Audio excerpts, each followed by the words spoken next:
Hello and welcome to episode 97 of VIP Boxing's Bell to Bell podcast. As always, if you're watching on YouTube, leave us a review. If you're watching or listening on Spotify, leave us a review, a like, whatever they expect. And then the same again if you're listening to iTunes. I think last week it was number 11, was it, John, in the iTunes charts we got to, which is fantastic. Anyway, I'm Steve Lillis, and as I've just mentioned, John's with me as always, John Evans, top journalist and Manchester fight figure, always scuffling around. I know he'll be on Saturday night. He won't be at the VIP show where I'll be in Liverpool. He'll be with his pal Josh Warrington, most probably in the dressing room and playing guitars and all sorts with him beforehand.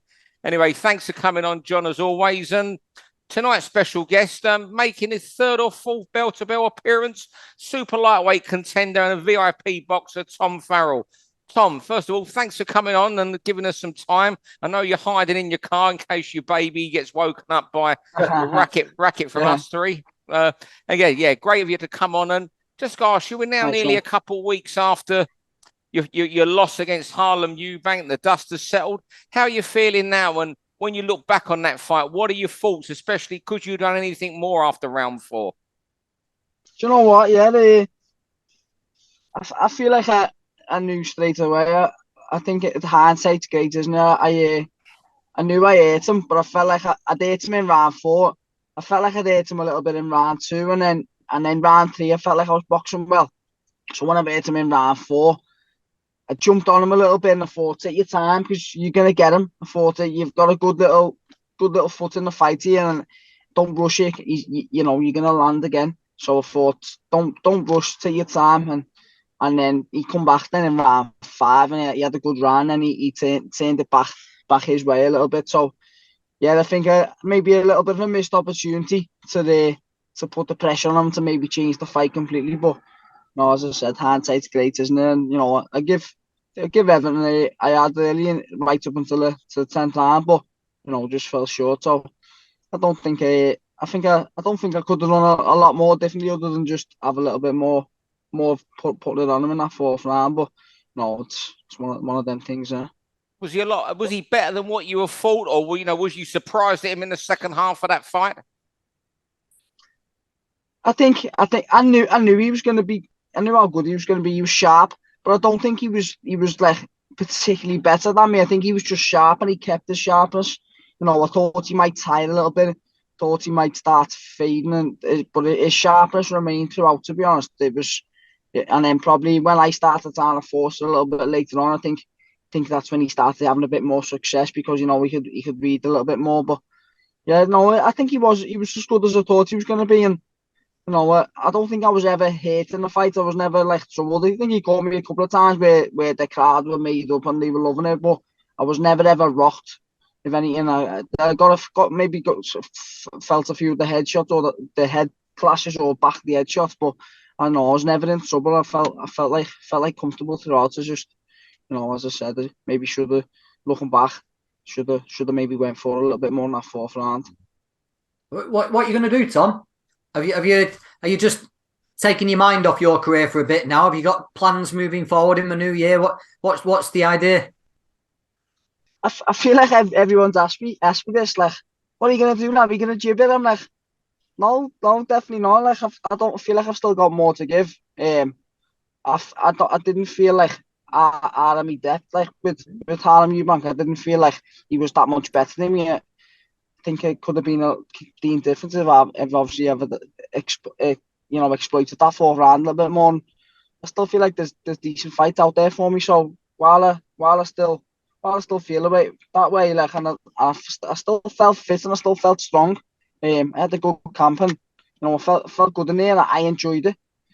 Enjoyed the big spectacle, and it was a big thing. Going down to London, it was supposed to go and box away in York Hall. So yeah, I don't feel like I need to be thinking about packing in and like gymming it. It's put me back a little bit because I probably would have been in line for the British title fight.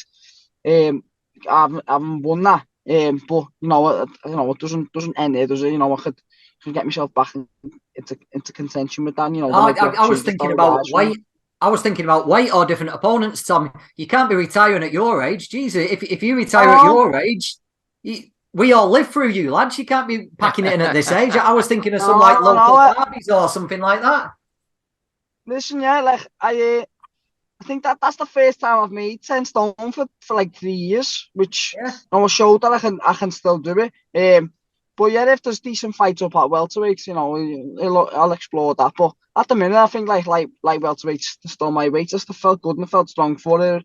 When I was switched on it all the way through camp, you know, that's where you get the best out of me. And I feel like I did perform quite well through the week, and you know, still, yeah, as I said, I still think there's more fights out there for me. Decent fights, you know, whether it be a central area or, you know, English title, and then, you know, see if that British comes knocking, if I get a good little run of wins under me belt.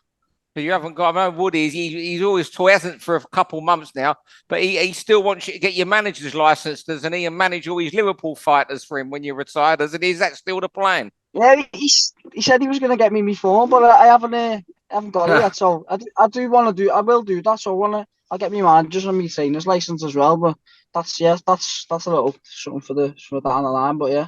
Oh, well, we'll get on now with chatting boxing about other fights and all that. You know how we work it.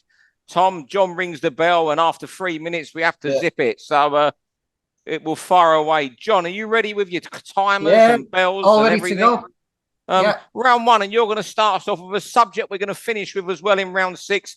The big fight of the weekend, Fury Chisora. Yeah. Tom. Let's go. Bell going, yeah. Go on, the bell's gone, Tom. He's already rang that. Oh, is it gone? Yeah. Sorry, I didn't hear that. Yeah, I just think it was a bit of a nothing fight, really. I think when it first got announced, everyone was like, no one was really bothered by it. It was a bit like one of them. It was getting built up as to be a trilogy, but it didn't really need to happen. No one seen it as a trilogy. It wasn't like a massive, you know, it wasn't a massive world title fight over 3 times. It was a bit of a not on fight, and I couldn't really get up for it, even right up until it happened. And you know, it was after a couple of rounds, I wasn't really enjoying seeing Chisora get beat up, to be honest. And I feel like he was ready to go in round 2, and if anything, I think Fury probably took his foot off the gas a little bit and showed them a little bit of compassion. And in the end, he got stopped, which, you know, he probably should have got him out of there a lot sooner. But you know, I think he's probably been a bit kind to Chisora. But yeah, no one really enjoyed probably watching him. I think if anything, I enjoyed what happened after it. But you know, that's a fair down the line one, isn't it? That's our last question. But yeah, I don't know what you thought of it, John. I've not seen the full thing. I was at a Pat Barrett show on Saturday, and I caught the highlights on YouTube, and it was pretty much as everyone expected. Maybe even Del Boy had less fire than people thought, because from looking at the highlights, it looked like Fury got him under the thumb in about 3 or 4 minutes. Do you know what? We said it last week. The best thing you can take from that is that Fury's active.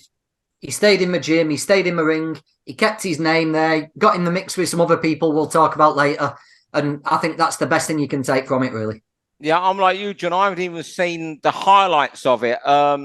I was at the VIP show in Manchester, and how great it was, just going off topic, to see Pat Barrett's show and the VIP show both in the same area and packed out Saturday night. But I haven't seen it. But the one thing I have noticed is the same people. You know, I'm not going to start naming them and slaughtering people, journalists particularly, who was saying, and some, you know, boxing heads, shall we say, who was saying before the fight they don't begrudge Del Boy the payday.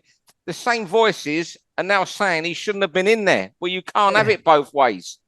You cannot have it both ways. And that's the thing with boxing.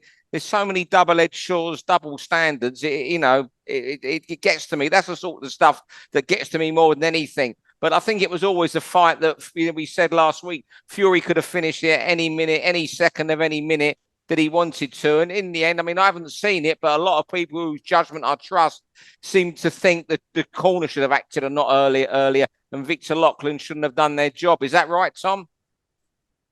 Yeah, potentially. Yeah, he probably took a little bit too much unnecessary punishment, really. You know, he did look quite marked up at the end as well, to be honest. Time. Round 2, John, and the fight I think you're going to be at Saturday night. Yeah, Warrington Lopez, Josh Warrington returning.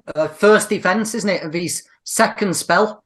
I I tell you what, that win he had over Kiko Martinez looks like a real good win, doesn't it? You know, he went through Kiko, and you've seen what Kiko's done to Jordan Gilsons. It looks like a real good win. It seems to have gone under the radar, this one of Josh's, a little bit. I think probably the fans and everyone around him are probably sick of hearing, this is the last one before the unifications. This is the last one before the unifications.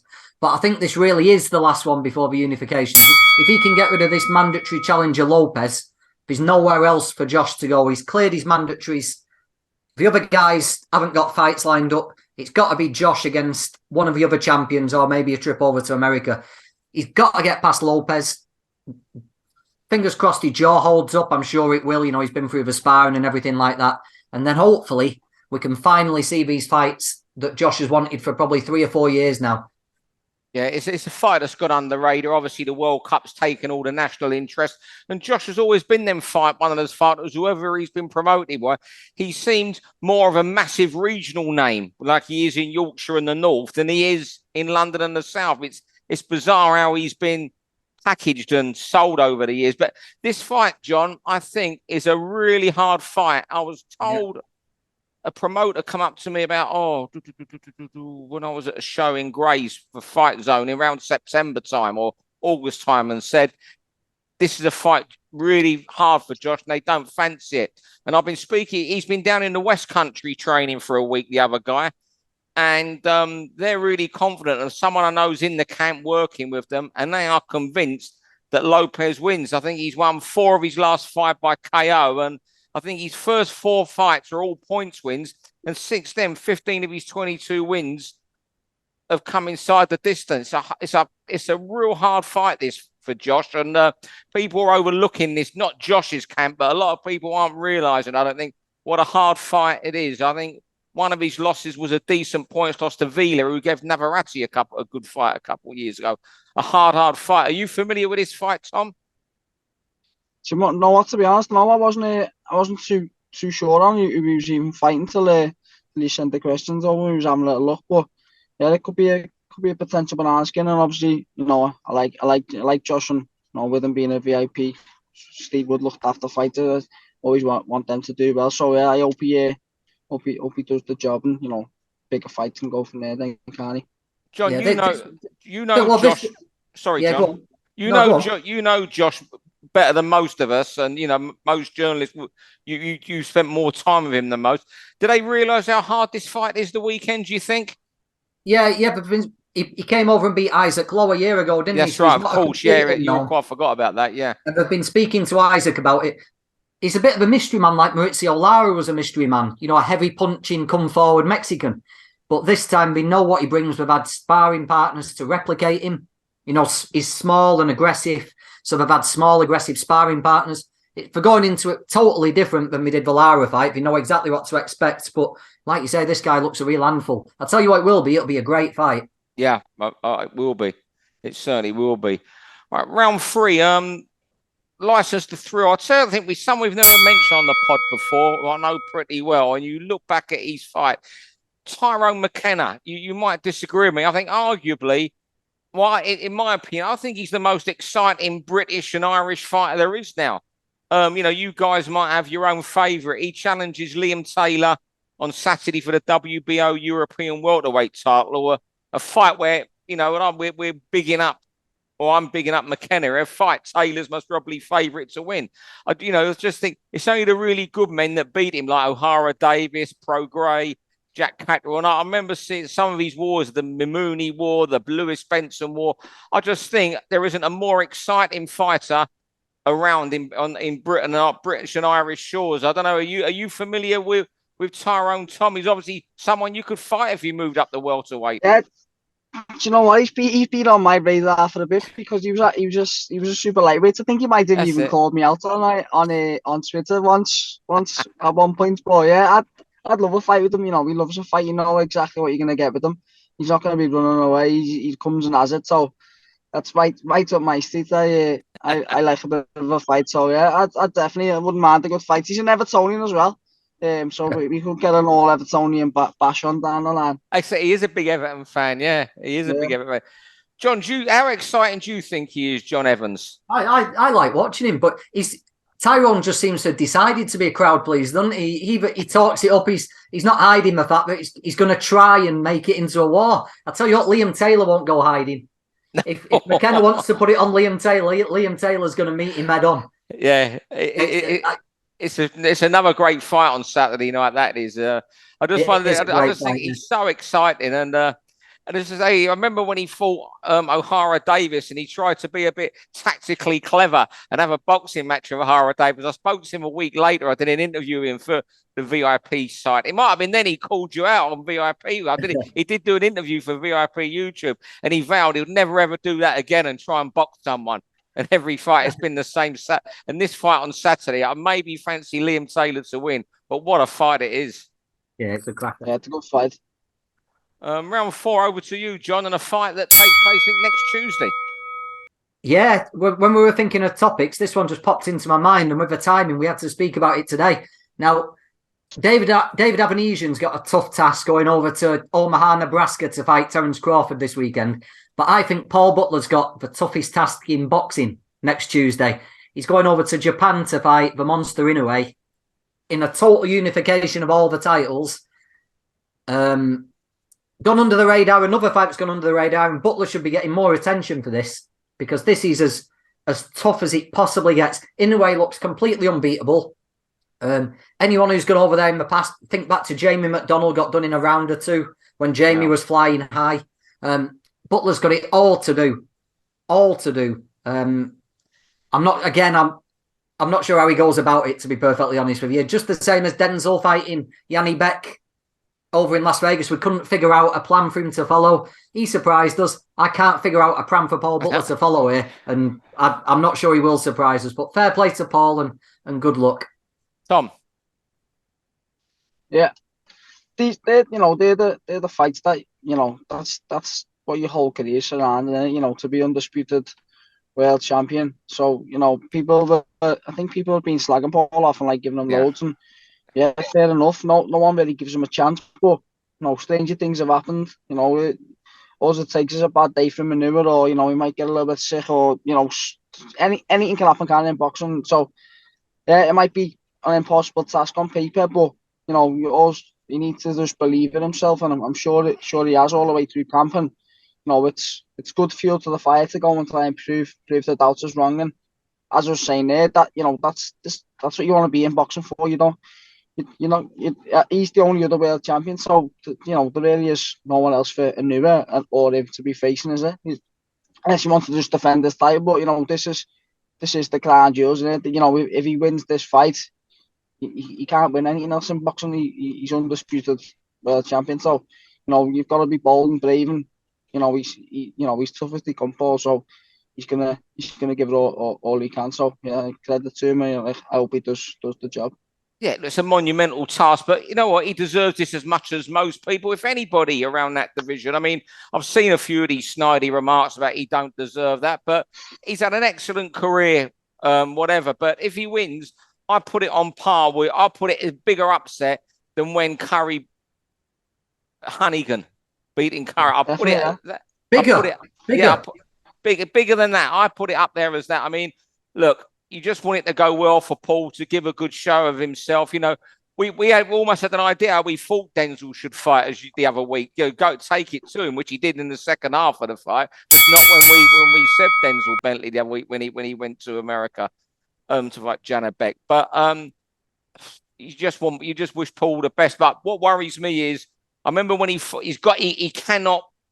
His temperament's got to be right walking to the ring. He can't have any nerves, because I remember when he fought Emmanuel Rodriguez and he started slow and had a terrible first round.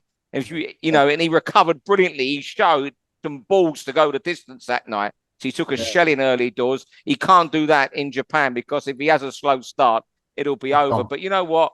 Good luck to him, and he deserves it. And it will be a bigger upset than Hannigan against Curry, and then when Hannigan beat Curry if he wins. And all the best to him, and he deserves this as much as anybody at bantamweight. He does. Yeah, definitely. Yeah. Round 5. Just one I wanted to get opinion on. I'm still baffled, but I've got a theory. I believe Troy Williamson, Josh Kelly the other night. I don't know whether it was Clever Kelly or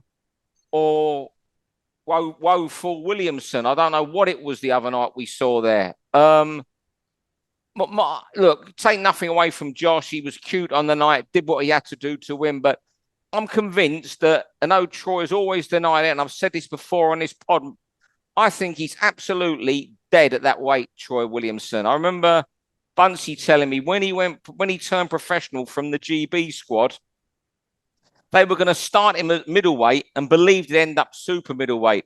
As all credit to Kelly the other night, but I just think that weight hasn't helped him at all. I just don't think there was nothing in there to vary anything up. I just think there was nothing in that tank. And people like me who talk boxing and write about it, we can only imagine how hard it is for a weight drain fighter. Yeah. You look flat like it, didn't he? But, you could argue that Josh Kelly never let him get going. He was sharp. He was sharp from the very first bell. He nearly got him out of there early doors.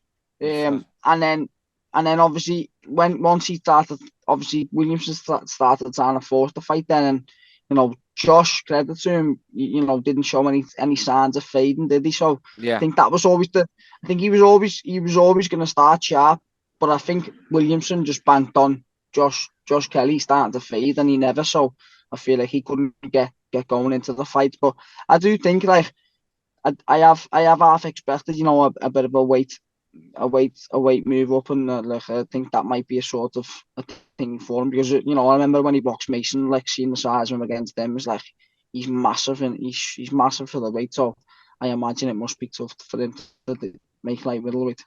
Yeah, I'm glad you said it, Steve, because everyone was praising Kelly. I thought Troy was really bad. Yeah, really bad, and he just looked completely stuck in one gear, like you said, and all you can put that down to his weight, because Kelly wasn't in the best condition.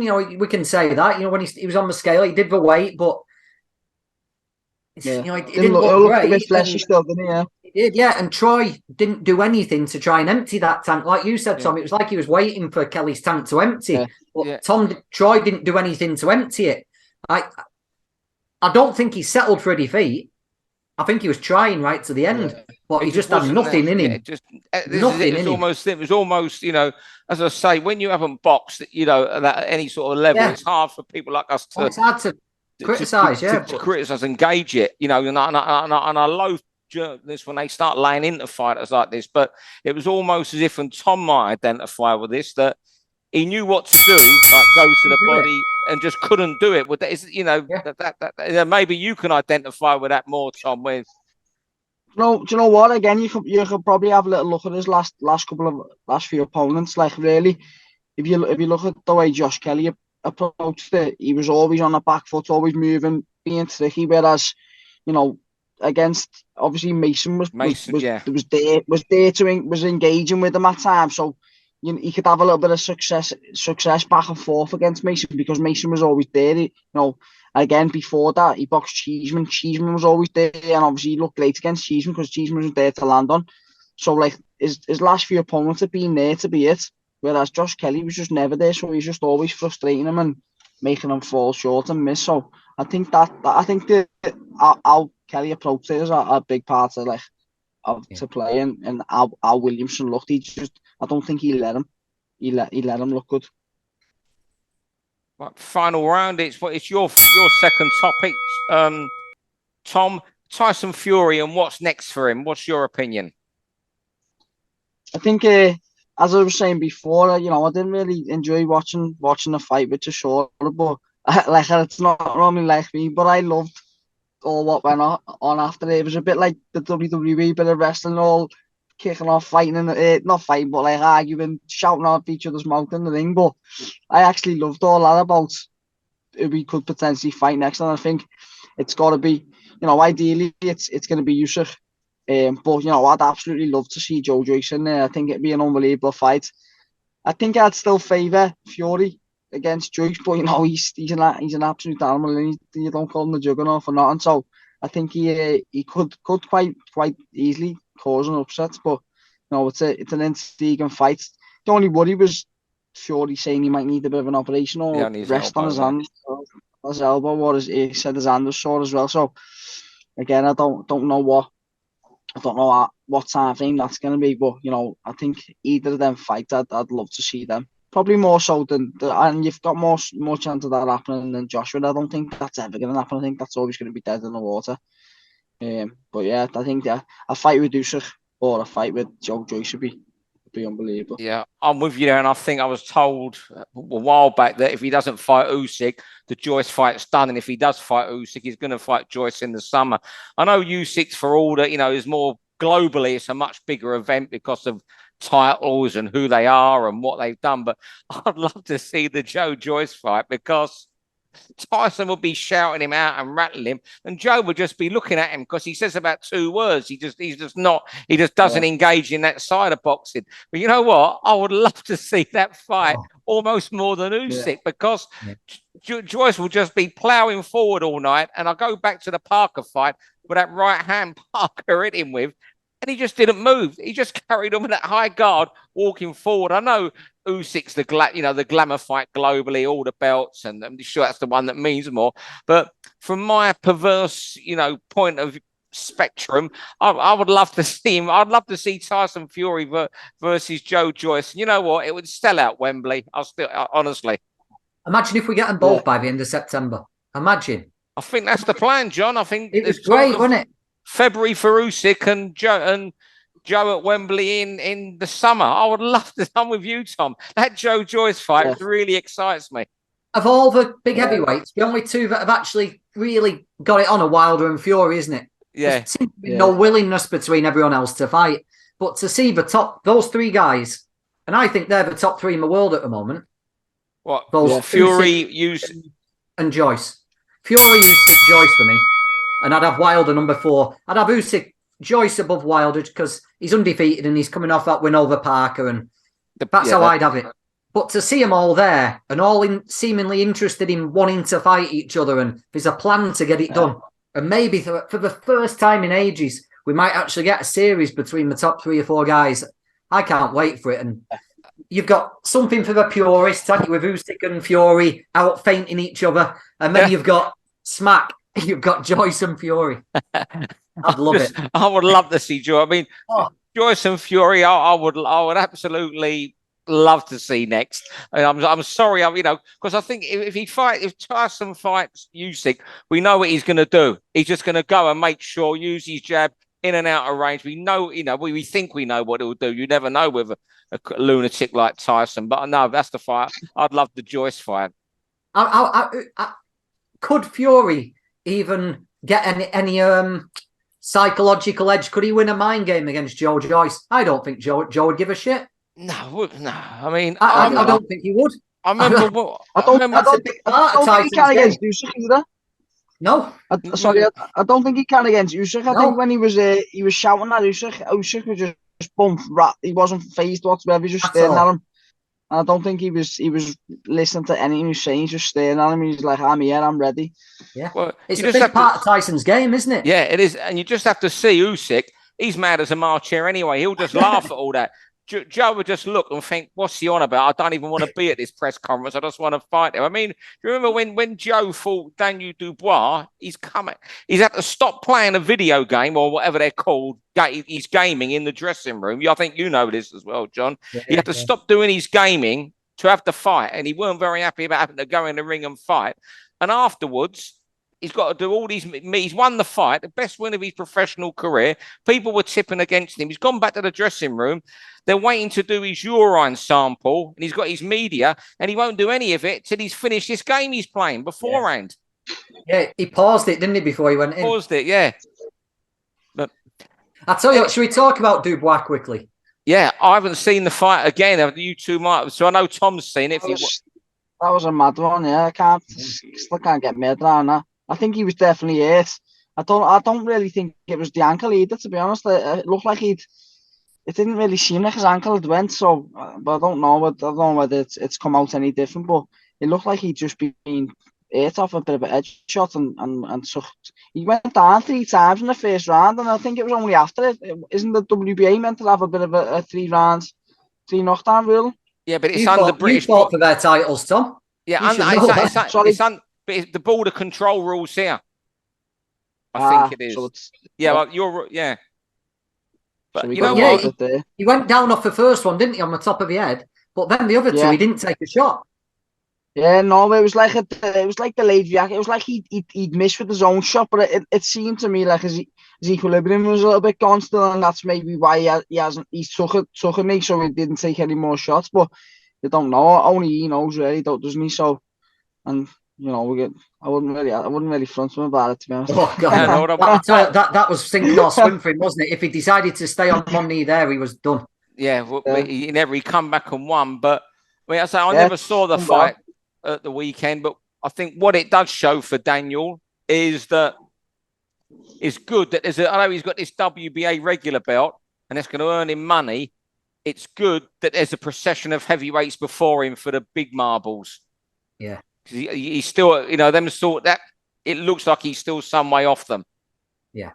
Yeah, especially if you look at obviously Joe Joyce who beat him.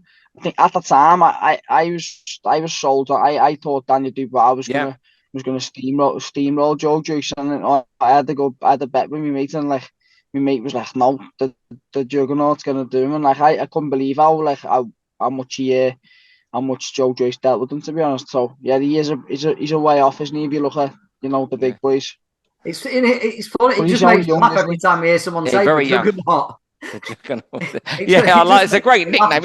You know what? The Joe Joyce should be called the Juggernaut more. It should just go by the name, the Juggernaut. People should change his name. I should change his name to the Juggernaut. Tom's got it right. He's calling it. His mate said he's the Juggernaut. By default. Yeah, that's what he should be called. The Juggernaut. The Juggernaut. People, I want to see the Juggernaut box. Yeah. Not Joe Joyce from You'd have to hit him with a bat, wouldn't you? Yeah, the Juggernaut's a great name. If someone near his camp sees this and changes it to the Juggernaut, Tom, you got to get some money off them, mate. You got to just never get introduced as Joe Joyce ever again. Just call him the Juggernaut. Oh, the Juggernaut. Yes, it's the perfect name for him. Yeah. All right, then we'll finish his podcast. Joe Joyce is no more. He's just going to be known as the Juggernaut on Bell to Bell. Tom, thanks for sparing us some time in your car there tonight. John Evans, thanks as always.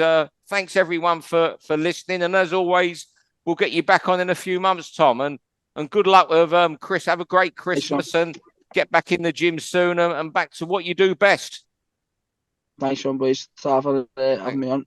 Nice one, Tom. Nice one. See you later. For all boxing info, news and latest interviews, amateur and pro, across the north, click and subscribe. VIP Boxing Promotions. Also, Twitter, Instagram and Facebook.